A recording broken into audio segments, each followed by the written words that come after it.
Hi guys, I'm Rebecca. So I graduated from Horizon High School. I was born and raised in Phoenix, kind of like all around. So I lived in a total of 11 different houses. So from like pre-K to senior year of high school, 11 different houses. I really didn't settle down until about middle school. I went to 3 different elementary schools, 2 different pre-Ks. So moving around as a kid, like it has a lot of impact on a child. I think if you guys have known about moving around, it definitely does. Also, when I did settle down, it was in more of the Scottsdale area, so I went to Desert Shadows. The Scottsdale area, being Latina, I feel like it's very different, let's say. So, for example, I had to prove myself as white enough to white Caucasians. This is a very diverse class. I feel like you guys can relate to this to understand this. So I felt like I had to prove myself as white enough to those who, I was very, let's say, Hispanic to everyone else. So everyone saw me and they were like, wow, you're very Latina. But when I was with Latinos myself, they were like, wow, you're very white. So it was like, I had to prove myself either way. And so it felt like I was really finding my place, and that was really, really hard. Especially when most of your friends are white and Caucasian, and then we went to, growing up, I went to a church that was very mixed up, and it was it was a bilingual church, but they spoke a majority of Spanish because my mom didn't speak Spanish, or didn't speak English, I'm sorry. So her preferring Spanish, that made it difficult. So in a way I learned to adjust and be more comfortable with the Hispanic side, but when I still felt that side, that split. And then once I got to Tucson, I go to the University of Arizona. I'm a senior there. I'm majoring in law with a minor in Spanish.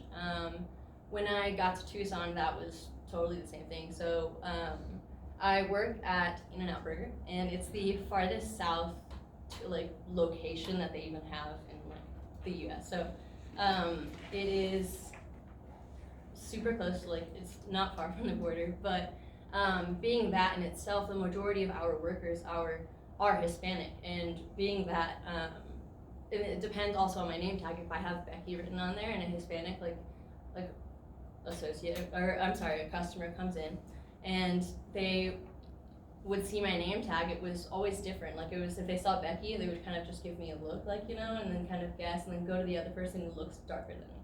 And even though I am Hispanic, I do speak Spanish and fluent Spanish. So, but if I had Rebecca on there, then they would start they would give me a chance, So it was always just being written off and finding that adjustment. But growing up, because of that adjustment and also moving around a lot, I felt like I didn't have a voice. So I always wanted to work with kids. So I did everything I could to volunteer, which I would highly suggest, but also just get involved and find your passion. So I knew that I wanted to work with kids from the start because I felt as a kid I didn't have a voice, I wanted to be that advocate for a child. And I grew up personally in a courtroom a lot, due to just things that my brothers got involved in. And in a courtroom, I really one day something really impacted me, and it was simply that a lawyer looked at just one of my family members and said this can be solved, this, just knowing everything. And it was I feel being a Hispanic household in Scottsdale, I had gotten to a point in my life where I felt the system was against me, So I wanted to be that advocate for kids. I wanted to be that advocate I wanted to give someone hope. So I am majoring in law, but totally different route. Before I get to that, going back to getting involved in organizations. So as I said, you guys are doing here, I was the only one in my class. Are you guys, as she was saying, mostly people here from Goldwater, I think? No, they're all over, right? Oh, really? Cool. Because my class, I was the only one from Horizon, and there was I think 90% were Goldwater students. So it would have been cooler to have more diversity, But yeah, so definitely get involved. I would recommend, because to get into college, everything that you're getting involved in, they're gonna look at what you're doing right now. So like this is great that you guys are getting involved, you're getting these extra credits, you're doing something that's not required, you know, like it's like you're taking that extra step to make sure that you have like more opportunities, you know, and I think that's great. So I am involved in 2 organizations at the University of Arizona. One is called Phi Alpha Delta, and it is a professional fraternity, which is co-ed, so because it is professional. So I'm sure you guys have heard of sororities and fraternities, but a professional one was cool because this is the only professional co-ed law fraternity, and we get people from like deans from different law schools come in and like our meetings, and they tell us like, hey, if you're applying to law school, like these are the kinds of things that we look for, and like in your personal statement, like this is like what's better, and like they help like just give you like what they look for, like, you know, and you can ask them questions and it's great, but you can also like discuss and meet people in your own passions, and like that's great. And being able to have a strong conversation with someone like who is has the same understandings is always a great, like I feel like a settling like feeling, like, you know, when someone understands you. And I'm also in NSLS, which is it stands for National Success of Leadership and National Society of Leadership and Success, and I'm the vice president of that one. And these organizations have have pretty much just given me the ability and like the skill of working with a diverse group and just leadership skills as well. So because being a vice president, running workshops, I'm the one to like email people, like, you know, like run the events and stuff. But yeah, I would definitely recommend organizations. But if you are able to go to your university, good for you. It is amazing. But even at a college level, I feel like it can be extremely diverse. But I know at the university level, like I have a lot of, like in my classes, there's people from all over like the world. Like there's Cambodia, like Australia, like so there's, when my classes of 500 people, like that's always like the first thing they ask on the first day is like, where are you from? And like you'll type it in on your phone, and on this projector you can see, and it's like the majority are not from the US, and it's like it's crazy to see, and it's really cool because you're learning. You're just thinking like, I don't have any of these life experiences as these people, you know, so you don't have any of these spectrums, like, you know, like you don't have the same spiritual beliefs, you don't have the same family status, so everybody is different, like, you know, and all their, but like, so I feel like when you come to meet someone, it's harder for us to have an open mind, like, you know, on like where they are in their life, and that like refers to me back to political ideology, because currently, I don't know if you guys saw, anybody like Ellen DeGeneres? I love Ellen. So she recently just had a post where she was questioned why she was sitting next to George Bush at a Dallas Cowboys game. And so she confronted it and was saying, the media, everybody is saying like, how can a gay woman be like sitting next to such a conservative Republican? And so she had just stated, saying like she was aware that she was surrounded by people with different beliefs, and she just said like, I've always said, be kind to everyone, and I mean like be kind to everyone, like. And so I that's just a perspective that I've always tried to take, especially meeting just other people, especially like in my political aspect, because I'll go into that in a second. But yeah, I feel like keeping an open mind is always key, because I always try and relate it back to me that when I meet someone, like, you know, I want them to consider that they don't know me, you know, so they shouldn't judge like what I'm doing. And in my political aspect wise, I started working for Senator Farley when he'd been working in the legislature for 12 years at the time, and he was running for governor, and he was running against Ducey and David Garcia, and clearly he lost. His biggest race in that one was David Garcia and Ducey.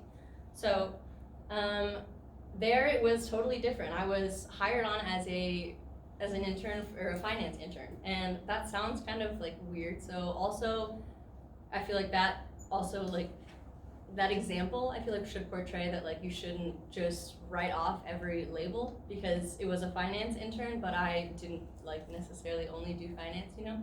And also that goes with like scholarships, like everything. Sometimes they'll say only for like these people, or like only for this, and because of that nobody will apply. So I can't tell you how many times like this has happened. But so I was called a finance intern, and so when you're on the political route, when you're running for office, there's the campaign side and then the office side. So when you are running, you're on the campaign side, and then when you actually win, you have the office side. And the majority of people, like, they still have their campaign side as well, because even though they're working there, because they want to continue on like in their service. And so Steve Farley, when I worked on his campaign, working on a campaign, you kind of do absolutely like everything. So I would plan events, I would go to table, I would call people like, hey, are you going to this like event? Like, you know, or let them know like he's going to be in town. And I feel like at first I was kind of hesitant. It was just like, I don't know, I never thought politics. I wanted to work with kids. Like, I never thought politics. But when I met this man, like, it was just, he was such a real person, and it like really like just surprised me so much that it really touched me. So like when he they're called his constituents, like but when he would go meet his constituents like in at campaign events, he was so genuine. Like, he knew everybody's name. He would go shake their hand, and he knew their names, and he would know things about them, like, hey, how's your daughter, like, how's this going, like, how are you feeling, like, you know? And it was just, I had never seen that. And I always thought politicians, and I was like, what? Like, I thought politicians were just politicians, and like they never actually cared, and it was just about the money, you know? So for me to actually see someone that actually knew these people and cared and had a plan, he really did. And him being in Tucson, he had a job, and he was a graphic designer as well. He painted murals across Tucson, and Tucson being like, everyone calls it the dirty T because it's Tucson. It is a lot dirtier than the Phoenix area. It does significantly have a lot more Hispanics and Latinos, and a lot more, I'd say, drugs and like crackheads walking around the area. That's just extremely common, and again, that's just like location, it was just so real for him to say, like, I have these murals up and everything because I want like students to be able to stay here afterwards. I want, like, for example, he pointed me as, he's like, I want my intern like to have a reason to want to stay in Tucson. Like, you know, I don't want her to see it as a rear view mirror like college town. And I don't know, for him, supporting the art, supporting just, and then he also always started off all of his like meetings with like saying, like, bragging about his daughters and not himself, like, you know. And I thought that was always great. And he would leave, so like one time he left, like, I'm so sorry, my daughter has a ballet recital. And I thought that was the most genuine thing, that I thought I wouldn't mind working for someone in politics if I like believed everything that they were going for, you know? So that was like kind of how I got introduced into politics, was just meeting someone genuine, someone real, and like I decided that I would not mind myself working for someone like that I believe in. And then through Steve Farley, at one of his campaign events, I met Ann Kirkpatrick, and Ann is a congresswoman, and she first became congresswoman for LD 2, and now it's 8 in Flagstaff. She was the representative there, and now it's in Tucson, Green Valley, Sahuarita, like all of that, the border areas. Yeah. Any questions? Can you talk about your own ideology around politics and how you align and how you decided that that was a fit for you? As far as, do you guys understand the party systems of politics? Okay, so just how you decided where you fit, because that in itself, are any of you guys involved already politically? Kind of some. Like involved.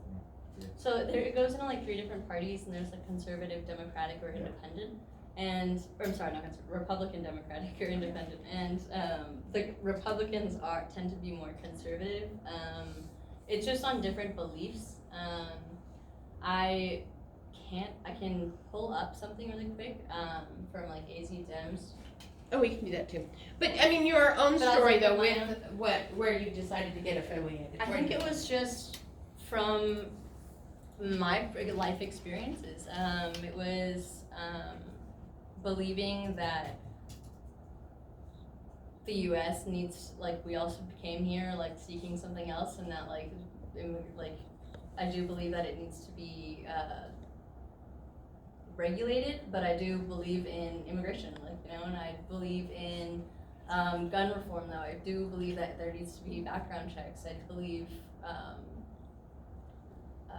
that teachers, that the Arizona, oh my goodness, is like the worst state for education. Like, you know, like I said, I wanted to be a teacher originally, but I didn't go that route because they don't pay, like, you know, and it was, that was just me wanting to work with kids, but yes, so it was education, mostly gun reform, and the immigration had the biggest things for me because those were just the things that majorly impacted my life. Did you decide party first and then learn about what they stood for, or did you decide here's what I stand for and look for a party that aligned with you? I more did like here's what I stood for, and then like what best fit with me. Okay, cool.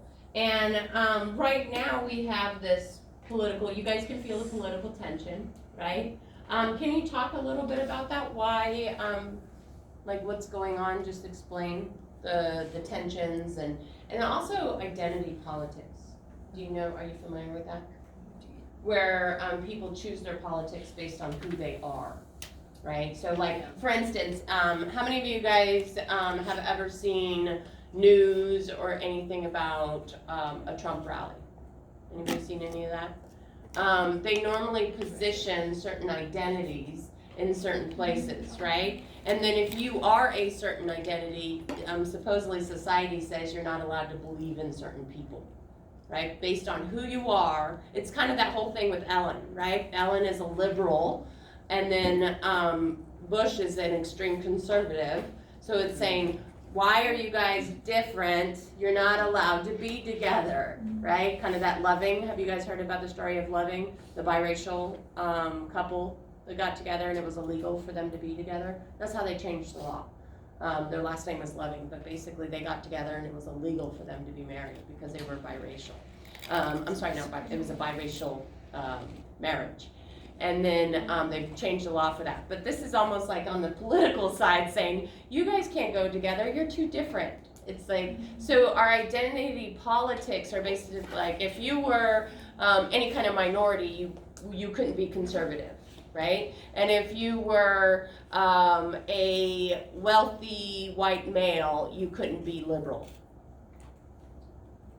Does that make sense? Yeah. Just because of the category you're on, society is judging where you belong based on belief systems. Now you guys have done interviews. Does everybody that looks a certain way hold the exact same beliefs? No, it depends on how they were raised, what their values are, all of those kind of things. You want to go ahead and pull up that? Yeah, sure. But also, touching off of that, so Yeah. the political like ideology, another good example of that is something that I found really interesting. I'm taking a gender identity course right now, and I found it super interesting. So, of the Supreme Court justices, there were 2 justices. Scalia is known as very, very conservative and like extreme Republican, and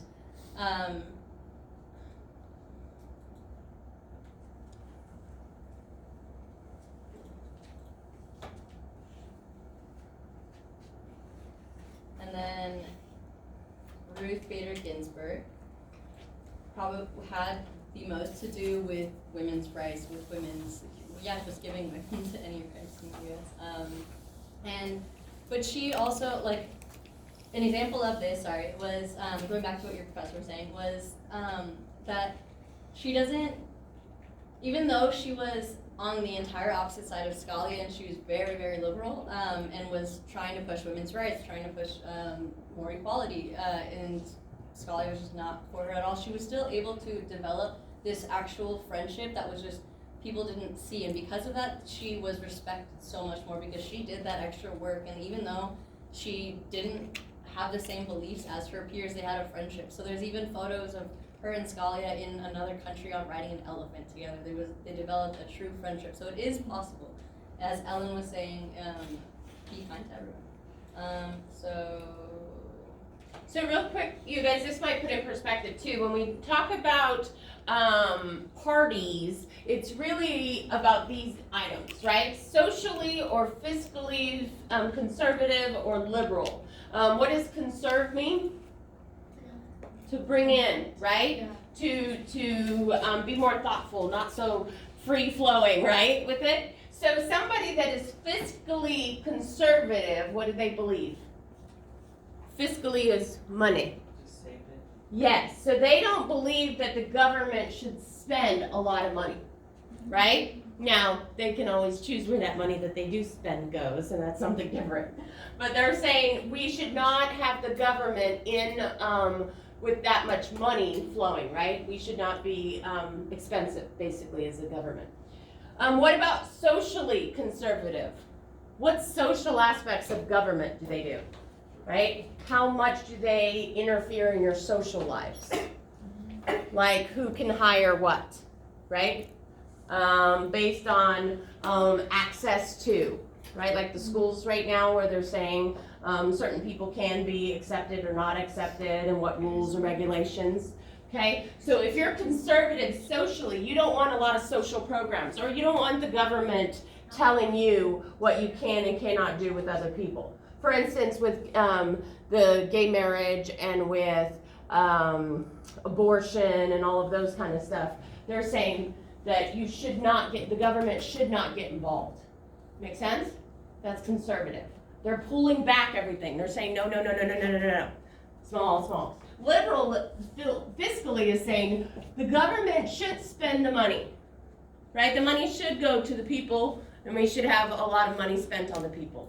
And then socially, the same thing is we should have more protections for people. The government should be involved in how we interact with each other. So when you consider a party, I mean, that's very basic, right? So that's very basic because there's so many different ways too. Somebody that's liberal, they're saying we want to spend a lot of money to help the people. Somebody that's conservative says we don't want to spend a lot of money and we don't want to get involved in everybody's lives. Cool beans?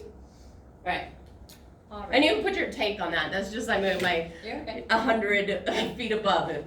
You're okay. And then, another thing that kind of a little random, but just seeing this just kind of reminded me. A lot of, I feel like legislatures, just also wanted to put that out there, are also not lawyers, but you'd expect that, like, or I did at least, that like a lot of like legislatures in Arizona would be lawyers, but I believe about 3 of them are, I want to say only about 7 are under the age of 40. Most of them are farmers and like dentists.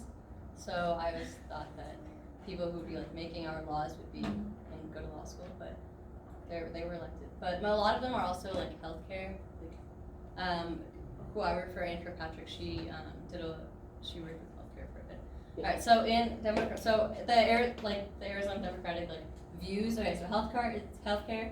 If you're sick, you should have access to a doctor. Plain and simple. Medicare and Social Security need to be protected. You should not have to choose between groceries and prescriptions. We must lower the cost of prescription drugs. The cost of prescription drugs has increased by 300% in this past year. So that with no explanation, just no, and like they can't do this. So it just makes it extremely difficult for paying for all of these, and the conservative side will believe that that's not their problem. That's not The private problem. market should take care of the private market. Capitalism Exactly. is for that to take care of it. Mm-hmm. Education-wise, teachers are awesome, that we should pay them so that they can survive, that they can actually make a living off of this, because kids are our future, and that we should make sure that so they have all the resources that they need with school. And college should be more affordable, and graduates should not be a burden by creating all this debt. And we should expand access to early childhood education. It's more pre-K.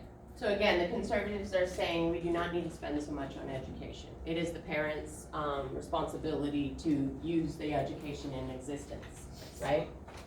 Yeah. economy, you should not have to work multiple jobs just to make ends meet. Your job should not make you sick. Not make you choose between a roof over your head and money. We can live in an economy that puts people first. And conservatives, again, free market. If you are failing in our economy, it's your fault. And gun violence. It is common sense to have a background check before you purchase a firearm, and this is supported by 80% of The conservatives believe in the Second Amendment. Nobody has rights to my arms. Okay? Climate change, it's actually a crisis. We believe in science and facts and data, and needs to be addressed urgently. We should join the rest of the free world and take action. How do we know it is man-made? 97% of the scientists have told us it is. Denying this would be like having 97% of doctors tell you that you have terminal cancer and then ignoring them. So we believe in science. And the conservative background on that is they do not believe that the science is clean science. They believe it's political science. So even though that it's science, and I do understand the debate behind that. I don't agree with it, but I understand the debate. So basically, in our medical science, there has been a lot of money involved, right? And when money gets involved, things are not pure anymore. There's bias and who's supporting what. So they're using that argument against climate change. So that's when you hear all the time they're denying climate change. And I know your generation is like, what? How can anybody deny climate change? It's because they're denying the premise that is based on. So it's kind of like somebody with religion. If you don't, and they're Christian, if they don't believe the Bible, they can't really believe in Christianity. Does that make sense? So if you don't believe in climate science, that it's true, then you're not going to believe in climate change. Go ahead. Alrighty, and immigration. We believe that it's wrong to separate families at the southern border. We need to start immigration reform that emphasizes security for the U.S. and humanity for people crossing the border. And no, we are not for open borders. That is made up. Yeah, and then a conservative immigration says take care of the American people first and don't think about the others until we're all prosperous, and then you can start letting people in. Or just let in wealthy people that already look like our culture, the dominant culture, right? All of those kind of things. Now, what this is also kind of cross, right? You can be a jumble of them. Somebody can believe in immigration reform and be a conservative still. Does it make sense? It's not as clean as if you're a conservative, you're only going to believe these things, and if you're liberal, you're only going to believe these things. If you're Democrat, you're going to believe things, or if you're Republican, you're going to believe these things. It's a highly mixed. I have friends who are independents solely because they can't decide, and they believe a lot with Democrat, but a lot with Republican. And independents are the largest growing population of political affiliation. So they're basically saying, I'm not playing with any of y'all. I'm independent. I make my choices for myself based on what I believe, not necessarily on what party. Yeah. But then you can't participate unless you declare a party, because if you vote as independent, there's nothing to vote for. So keep going. That was it for all that. Okay.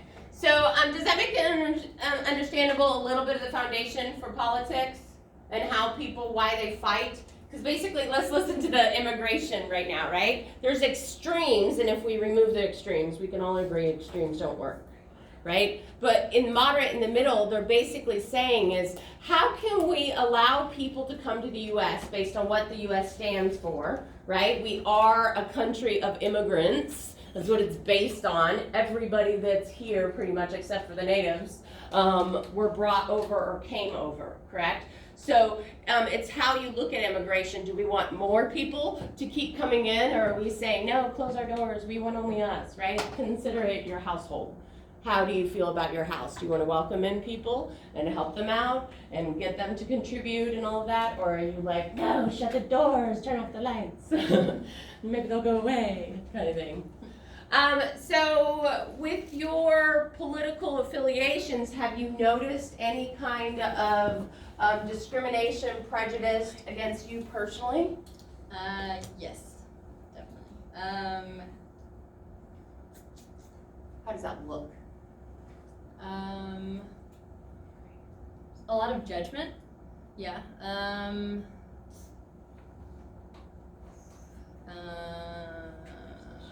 Yeah, just a lot of writing off. Yeah. Like not listening to you, or? Yeah, pretty much.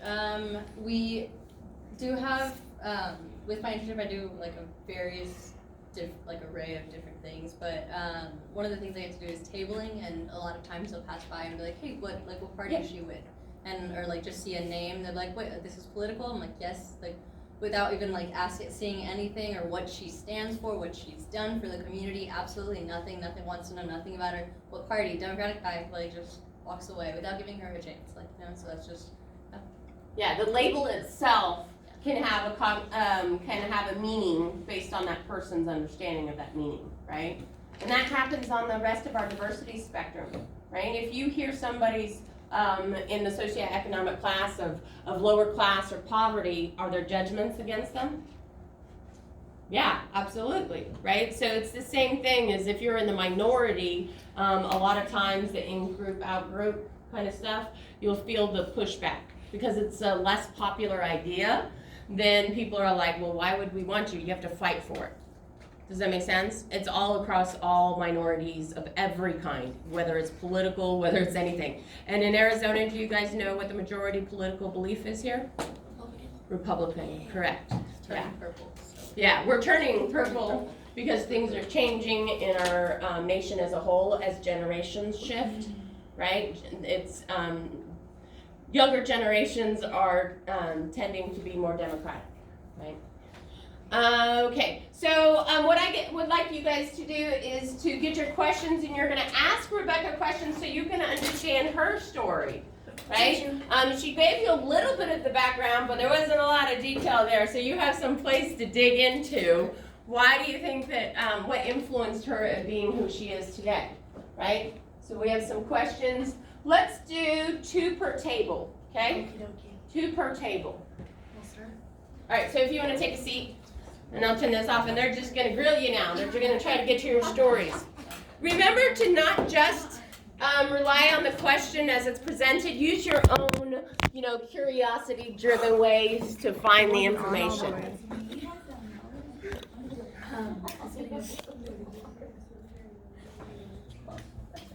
It doesn't have to be perfect. If it's used, people can grab it and edit it too. Okay. All right, we ready? Let's start at this table over there. Okay, list 3 human experiences that you think are universal, that are experienced by in all cultures, describing experiences. Like we talked about with how Ellen and sitting next to George Bush, like that happens to everyone.